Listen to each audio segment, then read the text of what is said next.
Alright, तो start करेंगे हम आज की क्लास में स्पीयरमैन रैंक कोरिलेशन टॉपिक को। ठीक है, इसमें दो कैटेगरीज है, व्हेन रैंक्स आर गिवन और एक होती है when ranks are not given. ठीक है, तो आज हम लोग कर रहे हैं व्हेन रैंक्स आर गिवन वाला टॉपिक। ठीक है, तो इसका Karl Pearson coefficient of correlation video already आ चुका है, तो नहीं देखा तो वो जाके चेकआउट करो, नहीं तो आई बटन में आपको दिख रहा होगा, और फिर भी नहीं मिल रहा तो नीचे कमेंट में लिखो, मैं आपके साथ लिंक शेयर कर दूंगा। ठीक है, अच्छा, स्पीयरमैन वाले का देखो, रैंक को हम लिखते हैं आर और यहाँ पे के छोटा सा।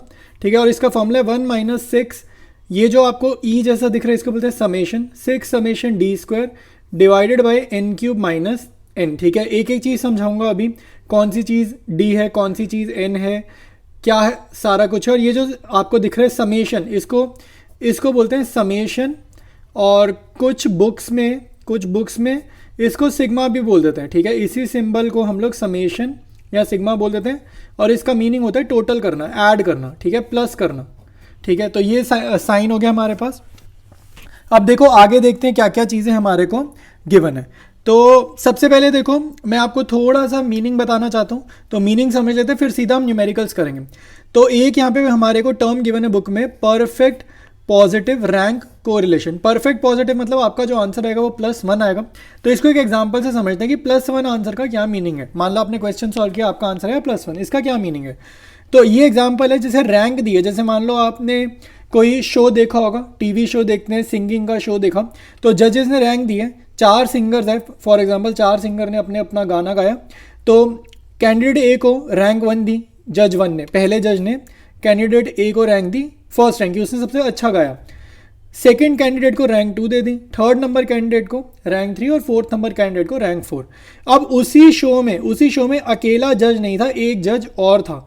तो अब जाहिर सी बात है भाई, दूसरा जज मतलब दूसरा बंदा जो होगा वो हो सकता है किसी और कैंडिडेट को ज़्यादा पसंद करे, किसी और कैंडिडेट को कम पसंद करे, तो कुछ भी हो सकता है।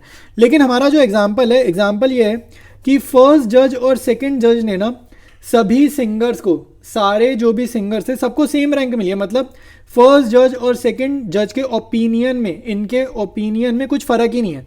दोनों का मानना है कैंडिडेट ए को रैंक 1 दिया दोनों ने, कैंडिडेट बी को रैंक 2 दिया दोनों ने, कैंडिडेट सी को रैंक 3 दी है दोनों ने, और कैंडिडेट डी को रैंक 4 दिया दोनों ने। मतलब दोनों का ओपिनियन सेम रहा है, तो इसको बोलते हैं परफेक्ट पॉजिटिव रैंक कोरिलेशन, और इसका आंसर आएगा +1। ठीक है, नेक्स्ट देखते हैं, हमारे पास है परफेक्ट नेगेटिव रैंक कोरिलेशन, और इसका हम एग्जाम्पल से मीनिंग समझते हैं, और इसमें आंसर आता है -1।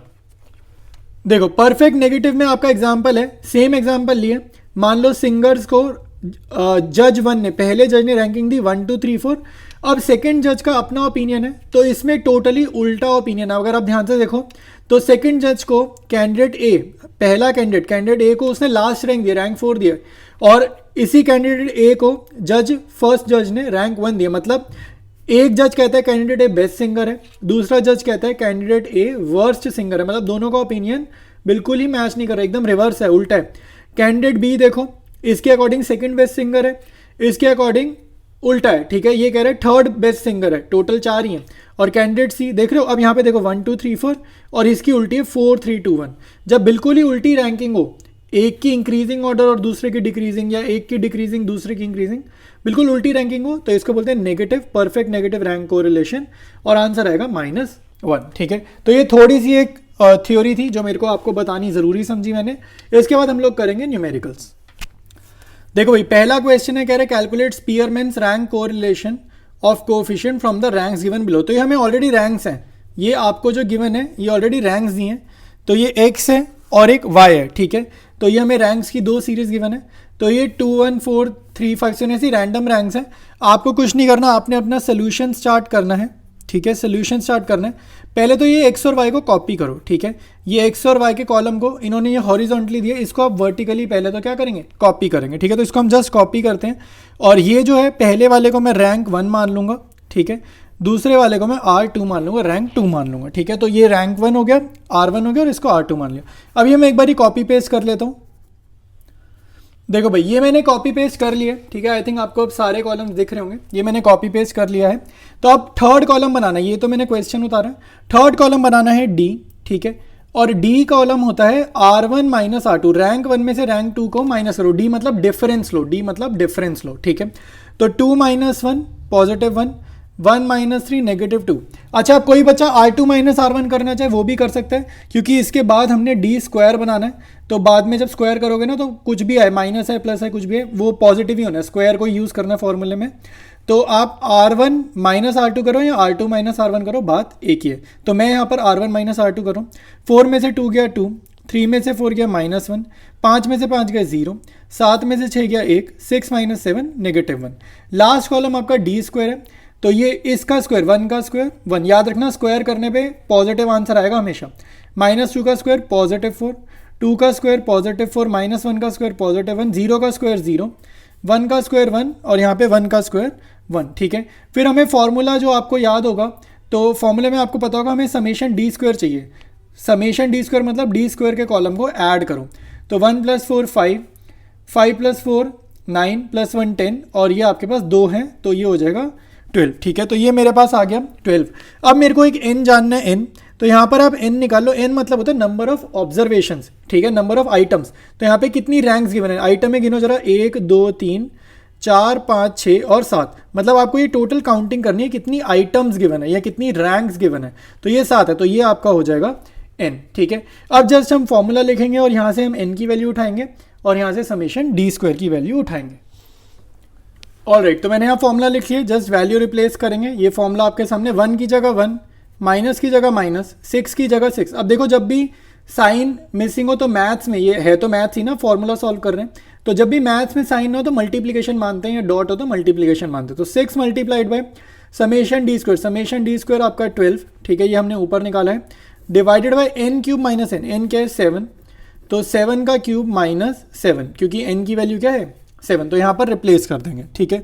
तो 1 माइनस 12 सिक्सर हमें पता है, ये टेबल हमें याद है, 12 सिक्सर होता है 72, 7 का क्यूब होता है, ठीक है, 343, और तो 7 का क्यूब हमने लिख लिया, एकदम ठीक लिखा, 343, माइनस करेंगे 7, ठीक है। तो नेक्स्ट स्टेप पे आते हैं, तो 1 माइनस 72, तो 343 में से आपके 7 का आएगा 336, ठीक है। अब देखो इसको सॉल्व कैसे करना है। अब यहाँ पर मैं देखता हूँ बच्चे क्या करते हैं कि एलसीएम लेना स्टार्ट करता है। आपको एलसीएम नहीं लेना, आप इसको काटो और काट के इसको डिवाइड करो, ठीक है। तो पेज ये मेरा ओवर हो रहा है, नेक्स्ट पेज पर आते हैं, मैं आपको बताता हूँ इसको कैसे सॉल्व करना है ताकि आपका एग्जैक्ट आंसर बुक से मैच करे। ऑलराइट, तो यहाँ पर मैंने आपको बताया एलसीएम मत लेना, ठीक है। मैं हमेशा इनको पहले डिवाइड करता हूँ और इसी को डेसिमल फॉर्म में लाता हूँ, ठीक है। तो ये आप 2 के टेबल से काटना शुरू करो। मैं वैसे डायरेक्ट काट रहा हूँ, ये 24 के टेबल से ऊपर नीचे कट रहा है, आप 2 से काटो, ठीक है, नहीं तो 6 के टेबल से भी जा रहा है, आप कैसे भी इसको काटना स्टार्ट करो।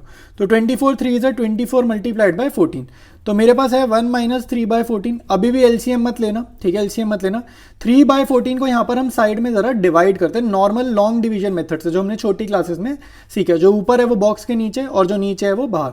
तो अब ये कट नहीं रहा, तो डेसिमल लगाया 0, 14 2 = 28, तो ये 30 माइनस 28 2 आएगा, और अब डेसिमल लगा हुआ है तो एक 0 यहाँ फ्री मिलेगा, तो 14 1 = 14, ठीक है। फिर 20 में से 14 क्या आएगा 6, डेसिमल लगा तो एक 0 हमें फिर से मिल जाएगा, तो 14 4 * आएगा 56, और यहाँ पे 4 और ये ऐसे चलता रहेगा, ठीक है। अब ऐसे ये चलता रहेगा, तो हमें बस 2 डिजिट या 3 डिजिट मैक्सिमम आपको करना है, वरना आप 2 डिजिट तक भी करोगे तो भी चल जाएगा, ठीक है। तो यहाँ पर 1 माइनस 3/14 की जगह मैं लिखूंगा 0.214, और नेक्स्ट स्टेप में मैं लिखूंगा 0.786, ठीक है। तो ये मेरा एग्जैक्ट आंसर है। याद रखना आपका जो आंसर आएगा वो -1 और 1 के बीच में आता है। जो हमारा रैंक कोरिलेशन होता है स्पीयरमैन वाला, -1 और 1 के बीच में आता है, और -1 भी आ सकता है 1 भी आ सकता है, मतलब ये इंक्लूडेड है, 1 भी आ सकता है -1 भी आ सकता है, और इनके बीच की वैल्यू आएगी, ठीक है। सेम चीज़ आपकी Karl Pearson coefficient of correlation में वैलिड होती थी। तो ये हमारा एग्जैक्ट आंसर आ गया। अब हम मूव करते हैं हमारे सेकेंड न्यूमेरिकल की तरफ। ऑलराइट, तो आपका नेक्स्ट क्वेश्चन आपके सामने रखें। तो यहाँ पर बोल रहे 10 competitors in the singing competition are rank by 3 जजेस। तो कोई 10 बंदों ने पार्टिसिपेट किया किसी सिंगिंग कॉम्पिटिशन में, ठीक है, जैसे इंडियन आइडल वगैरह होता है, ठीक है, आजकल हसल चल रहा है उस टाइप का समझ लो। तो 10 कंपेटिटर्स हैं, उन्होंने कहीं पर सिंगिंग कंपटीशन ज्वाइन करा, और 3 जजेस है। यहाँ पर जजेस कितने हैं 3 है। पिछले क्वेश्चन में कितने थे, एक तरीके से 2 लोगों ने रैंक दी थी पिछले क्वेश्चन में, यहाँ पे 3 है। तो याद रखना आपको 3 में ना, अब हमारा जो फॉर्मूला है, फॉर्मूले में 3 का तो हमें पता नहीं है, ठीक है, हमें 2 का ही करना आता है। हमें किसका करना आता है, 2 का करना आता है। तो हम क्या करेंगे, एक बारी करेंगे फर्स्ट मतलब जज वन और जज टू का, एक बार ही हम करेंगे जज वन और जज टू का, ठीक है। सेकेंड टाइम हम करेंगे जज सेकेंड एंड जज थर्ड का, ठीक है। हमें पेयर्स बनाने, ठीक है, हमें पेयर्स बनाने, जैसे एक बारी 1 2, ठीक है, एक बारी 2 3, और थर्ड और फर्स्ट जज का भी एक बना देते हैं, ठीक है। तो जज 3 एंड जज 1, डिपेंड नहीं करता, मैटर नहीं करता, आप जज 1 एंड जज 3 लिखो या जज 3 एंड जज 1 लिखो, क्योंकि फॉर्मूले में डी स्क्वायर है तो सब कुछ पॉजिटिव हो जाएगा सॉल्व करते टाइम, तो आपका आंसर सेम ही आने वाला है, ठीक है। तो जज 3 जज 1 लिखो, जज 1 जज 3 लिखो, ऑर्डर मैटर नहीं करता, लेकिन यहाँ पर 3 के इससे ज़्यादा कॉम्बिनेशंस नहीं बन सकते, इससे ज़्यादा जोड़े हम नहीं बना सकते, ठीक है। तो 3 का इकट्ठा करने का हमें तरीका नहीं आता, इसलिए हमने 2 के पेयर की फॉर्म में रैंक कोरिलेशन अब हम यहाँ पे निकालेंगे, ठीक है। तो सबसे पहले मैं स्टार्ट कर रहा हूँ फर्स्ट और सेकेंड जज का, ठीक है। तो यहाँ मैं लिख देता हूँ पॉइंट 1, यहाँ मैं लिख रहा हूँ फर्स्ट एंड सेकेंड जज, उसके बाद मैं बाकी भी सॉल्व करूँगा। तो अभी ज़रा मैं जज 1 की ये वाली रैंक्स और जज 2 की ये वाली रैंक्स ज़रा यहाँ कॉपी करता हूँ और उसके बाद हम इसको सॉल्व करना शुरू करेंगे। ऑलराइट, तो ये फर्स्ट और सेकंड जज के यहाँ पर मैंने लिख भी दिया लैंग्वेज में rank correlation between first and second जज, क्वेश्चन भी कॉपी कर दिया। अब जस्ट हमें सॉल्व करना है। थर्ड कॉलम में डी मतलब डिफरेंस निकालो रैंक 1 और रैंक 2 का। तो 1 - 4 माइनस का 3, 5 - 8 ये भी माइनस का 3, 4 - 7 ये भी माइनस का 3, 8 - 6 ये पॉजिटिव का 2, 9 - 5 4, 6 - 9 ये माइनस का 3 अगेन, 10 में से 10 गया 0, 7 में से 3 गए 4, 3 - 2 1, 2 - 1 1, ठीक है। नेक्स्ट कॉलम में आपको डी स्क्वायर निकालना होता है फॉर्मूला में, क्योंकि इसकी समेशन चाहिए, तो यहाँ पे मैं लिख देता हूँ समेशन डी स्क्वायर मेरे को चाहिए मेन, तो इसलिए डी स्क्वायर निकालना है। तो ये माइनस का 3 का स्क्वायर पॉजिटिव 9, 3 3 9, 3 3 9, माइनस का साइन नहीं आता स्क्वायर के टाइम में, सारा पॉजिटिव। 2 का स्क्वायर 4, ये हमारा 4 है, 4 का स्क्वायर 16, ये 3 का स्क्वायर अगेन 9, 0 का स्क्वायर 0 होता है, 4 का स्क्वायर फिर से 16, 1 का स्क्वायर 1 होता है। यहाँ 2 मत लिख देना, डबल नहीं करना, स्क्वायर करना है, 1 मल्टीप्लाइड बाय 1, 1 मंजर 1, तो यहाँ पे 1 मंजर दोबारा से 1 हो जाएगा, ठीक है। तो ये मेरे पास डी स्क्वायर का कॉलम है, इसको ज़रा ऐड करते हैं। तो ये ऐड करने पे मेरा आएगा 74, ठीक है, ये ऐड करने पे कितना आएगा 74। और ये नंबर ऑफ आइटम्स देख लेते हैं, तो यहाँ पर हम n लिख देते हैं। तो ये नंबर ऑफ आइटम्स है, मैं इस कॉलम को नहीं ऐड कर रहा, मैं ये देख रहा हूँ इस कॉलम में कितनी आइटम्स लिखे हैं। तो 1 2 3 4 5 6 7 8 9 और 10, तो 10 आइटमें लिखी हैं, तो यहाँ पर n मेरा आ जाएगा 10। तो ये n फॉर्मूले में यूज़ होगा, ये समेशन डी स्क्वायर मेरा फॉर्मूला में यूज़ होगा। वैल्यूज़ मैंने कॉपी पेस्ट कर ली, ठीक है, फॉर्मूला लिख लिया, ठीक है। जस्ट अब हमारे को इसको सॉल्व करना है, तो 1 - 6 मल्टीप्लाइड बाई, कुछ सिंबल ना हो तो multiply, summation D square 74, n का क्यूब, 10 का क्यूब होता है हमारा 1000, ठीक है, 10 का क्यूब माइनस n तो माइनस का 10, ठीक है। तो आर के इज इक्वल टू 1 माइनस, ठीक है, तो 6 × 74 होता है 444, 1000 में से 10 गए कितना आएगा 990, 990, ठीक है। तो अब आपको याद रखना, आपको सिंपली ज़्यादा कुछ नहीं करना, चाहो तो एलसीएम ले लो, मैं प्रेफर नहीं करता, मैं यही सजेस्ट करूँगा, इसका आप यहाँ पे लॉन्ग डिवीजन करो, ठीक है, इसको ऐसे आप डिवाइड करो, ठीक है, लॉन्ग डिवीजन करो, या आप थोड़ा काट लो, अभी 2 के टेबल से कट रहा है, ठीक है, देख लेना कितना कट रहा है, उसको डिवाइड करो, और जो भी यहाँ पे आपका डेसिमल में नंबर आएगा, यहाँ पे क्वोशिएंट जो भी आएगा उसको 1 में से सब्ट्रैक्ट करो, तो आपका आंसर आ जाएगा 0.552। मान लो किसी बच्चे का आ रहा है 550, 551, 553, ये एग्जैक्ट नहीं आ रहा है, या ये भी आ रहा है सेफ्टी के लिए, एग्जाम में हमें क्या पता उनके पास क्या आंसर है, तो अप्रॉक्स लिखकर आ जाना, ठीक है। अप्रॉक्स वर्ड वो वर्ड है जो तुम्हारे को फुल मार्क्स दिलाएगा, ठीक है, ये वर्ड बड़ा इंपॉर्टेंट है, लिख कर आना स्टैट्स के क्वेश्चन में, जब भी हम लोग डाउटफुल्स होते हैं ना, डाउटफुल हो जाते हैं जब भी, तो ये वर्ड जरूर लिखते हैं अपने आंसर्स में। ऑलराइट, तो अब हमारे को इसमें सारे सिनारियोस करने थे। पहला और सेकंड जज का मैंने कर लिया, अब करूंगा सेकंड और थर्ड जज, और इसके बाद मैं करूंगा थर्ड और फर्स्ट जज का, जैसा मैंने क्वेश्चन की बिगनिंग में समझाया था, ठीक है। तो ये रैंकिंग्स लिख ली, क्वेश्चन कॉपी करा है, तो अब दोबारा से डी निकालो, 4 - 6 -2, 8 - 7 +1, 7 में से 8 गए माइनस का 1, 6 में से 1 गया 5, 5 में से 5 गया 0, 9 - 10 -1, 10 - 9 प्लस का 1, 3 - 2 प्लस का 1, 2 - 3 -1, 1 - 4 माइनस का 3, ठीक है। तो ये हमारा third column ready. D square में सब पॉजिटिव, तो ये -2 का स्क्वायर पॉजिटिव 4। 1 का स्क्वायर में देखता हूँ 2 लिख देते हैं बच्चे, पता नहीं क्यों, 1 का स्क्वायर 1 ही होता है। -1 का स्क्वायर 1, 5 का स्क्वायर 25, 0 का स्क्वायर 0। ये अगेन ये 3 बारी, कितनी बारी, 4 बारी 1 है, तो 1 1 1 1, सबका स्क्वायर 1 आएगा। 3 का स्क्वायर 9। तो लास्ट में हमें समेशन डी स्क्वायर निकालना है, और एन तो नंबर ऑफ आइटम्स तो 10 ही रहने वाली हैं यहाँ पर भी। तो ये ज़रा आप ऐड करोगे तो ये आपका आ जाएगा, ठीक है। कॉलम ध्यान से ऐड करेंगे तो ये हमारा आएगा 44। तो ये दो वैल्यूज़ मुझे मिल गई हैं। अब मैं फॉर्मूला लगाता हूँ और हमारा जो रैंक कोएफिशिएंट ऑफ कोरिलेशन है कैलकुलेट करते हैं। ऑलराइट, स्टार्ट करेंगे। फॉर्मूला लिख लिया, वैल्यूज रिप्लेस करनी है। 1 की जगह 1, माइनस की जगह -6 multiplied by summation D square 44 निकाला है। एन अपना वही है, तो 10 का होल क्यूब -10, ठीक है। तो 1 - 6 × 44 264, 10 क्यूब 1000, 1000 - 10 यानी कि 990। अगेन आप एलसीएम लो, बट मैं प्रेफर करता हूँ इनको यहाँ पे डिवाइड करेंगे, ये थोड़ा सा सिंप्लीफाइड हो जाएगा, ठीक है। और डिवाइड करोगे फिर 1 में से उसको माइनस करोगे तो आपका आंसर आएगा 0.733। सेफ्टी के लिए यहाँ पे अप्रॉक्स लिख देना, ताकि हमारे बिल्कुल भी मार्क्स कट ना हो अगर हमारा डेसिमल थोड़ा सा डिफरेंट आ रहा है एग्जामिनर के आंसर से, ठीक है। तो ये हमारा हो जाएगा सेकेंड और थर्ड जज का। अब हमें लास्ट करना है थर्ड और फर्स्ट जज का। ऑलराइट, तो अब हम सॉल्व करेंगे इसको, ठीक है। तो 1 - 6 ये आएगा हमारा -5, ठीक है। मैंने लिख लिया फर्स्ट और थर्ड का डेटा, और बिल्कुल सेम प्रोसेस है यार, अगर आपको करना आ गया तो ये वाला तो बहुत आराम से हो जाएगा, कुछ नया नहीं है। 5 - 7, ठीक है, ये आएगा -2। 4 - 8 -4, 8 - 1 7, 9 - 5 4, 6 - 10 -4, 10 में से 9 गया 1, 7 - 2 5, 3 में से 3 गया 0, 2 में से 4 गया -2। यहाँ स्क्वायरिंग करनी है, 25 4 16 49, ये 4 का 16, 4 का 16, 1 का 1, 5 का 25, 0 4, ठीक है। तो अब हमारे को ये समेशन चाहिए होता है, यहाँ पे n वही सेम रहेगा हमेशा की तरह। समेशन डी स्क्वायर इस कॉलम का टोटल करना है, और ये आपका आएगा 156, ठीक है। इसके बाद जस्ट हम फॉर्मूला लगाते हैं और आंसर कैलकुलेट करेंगे। ऑलराइट, तो फॉर्मूला मैंने लिख लिया। तो 1 - 6 इंटू समेशन डी स्क्वायर हमने अभी निकाला 156, n वही अपना 10, तो 10 का क्यूब -10, तो ये आएगा 1 - 6 इंटू 156 होता है 936, 1000 - 10 आएगा 990। अगेन मेरी सजेशन रही, इसको आप डिवाइड करो और 1 में से सब्ट्रैक्ट करो, तो आपका आंसर आएगा 0.05, ठीक है। तो ये आपका आंसर हो जाएगा। तो तीनों का हमने निकाल लिया, क्वेश्चन एंड है, लेकिन एक एडिशनल क्वेश्चन अगर आपसे पूछ ले, ठीक है, तो वो एडिशनल क्वेश्चन क्या है मैं यहाँ पर आपके सामने मेंशन करता हूँ और फिर आपको उसका आंसर समझाता हूँ।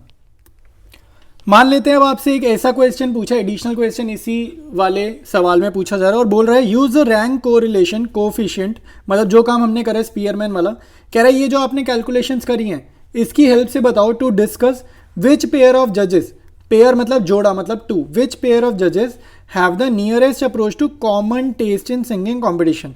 तो पहली बात तो हमें कॉमन टेस्ट का मीनिंग पता होना चाहिए। तो कॉमन टेस्ट का इंग्लिश मीनिंग है, इंग्लिश मीनिंग ये होता है कि किन दो जजेस का ओपिनियन सबसे ज़्यादा सिमिलर रहा है, सबसे ज़्यादा उनमें अग्रीमेंट रहा है। यहाँ पर कॉमन टेस्ट का मीनिंग ये है कौन से दो जजेस ने मिलती जुलती रैंक दी है, मतलब दोनों का मानना है ये वाला बढ़िया है वो वाला बढ़िया है और वो वाला बेकार है, सिंगर वो वाला बेकार है, मतलब कौन से दो जजेस का सिमिलर एग्रीमेंट रहा है। तो जब आप कंप्लीट आंसर कर लोगे, यहाँ तक जब आप पहुँच जाओगे तो आपके पास ये तीनों आंसर्स होंगे। जज 1 और जज 2 का रैंक कोरिलेशन, जो हमने रैंक कोएफिशिएंट ऑफ कोरिलेशन निकाला उसका आंसर होगा, सेकंड और थर्ड का भी आंसर होगा, फर्स्ट और थर्ड का भी आंसर हमारे सामने होगा। तो आपको ये समझना सिमिलैरिटी के लिए जिसका हाईएस्ट आंसर होगा ना, तो वो आपका आंसर होगा इस वाले क्वेश्चन का। लेकिन यानी कि हमारा जो आंसर होने वाला है वो क्या होने वाला है, जज सेकेंड एंड जज थर्ड, क्योंकि इनका जब हमने रैंक कोएफिशिएंट निकाला था तो वो हाईएस्ट आया था। तो अगर हाईएस्ट है मतलब उनके अग्रीमेंट्स में सिमिलैरिटी है, वो लोग अग्री करते हैं, उन्होंने जो भी रैंक्स दी हैं वो मिलती जुलती रैंक्स दी हैं, ठीक है। तो आज की क्लास में हमने इतना ही करना था। व्हेन रैंक्स आर गिवन, ये दो क्वेश्चंस इंपॉर्टेंट रहते थे जो मैंने करवा दिए हैं, और बाकी कंटिन्यू करेंगे इसी चैप्टर को हम लोग नेक्स्ट वीडियो में।